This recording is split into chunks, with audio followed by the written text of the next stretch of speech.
Bienvenue dans le cœur de l'info sur France 24. Il est 19h à Paris. À la une de l'actualité, Anthony Blinken suggère à Israël d'autres solutions que d'attaquer Rafah.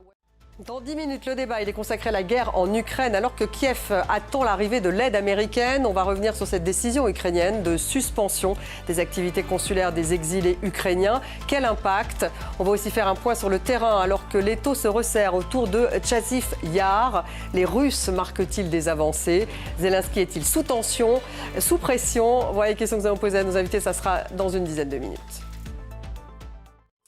Anthony Blinken, on vient de l'apprendre, a donc suggéré à Israël d'autres solutions, je cite, que d'attaquer Rafah. On va écouter le secrétaire d'État américain. Le secrétaire d'État qui est donc en Israël a vu Benjamin Netanyahou, mais aussi l'opposant Yair Lapid, le président israélien. Pauline Godard est sur place à Jérusalem. On va revenir sur les principaux points de l'accord avec Noémie Roche. Direction des États-Unis où des affrontements ont éclaté la nuit dernière en marge d'un rassemblement pro-palestinien sur le campus de UCLA à Los Angeles.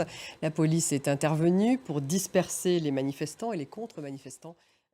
Et toujours aux États-Unis, mais en Floride, une loi extrêmement restrictive en matière de droit à l'avortement vient d'entrer en vigueur.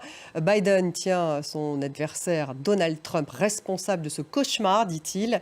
La vice-présidente américaine, d'ailleurs Kamala Harris, est en visite en Floride. On fait un point en images avec Bilal Tarabeh. Actualité en Géorgie, le Parlement a adopté en seconde lecture un projet de loi controversé sur l'influence étrangère après l'arrestation de 63 manifestants pro-européens lors d'un rassemblement nocturne. Ces manifestants qui s'opposent à ce projet de loi sur l'influence étrangère qu'ils jugent similaire à une loi russe utilisée contre l'opposition. Florent Rodeau.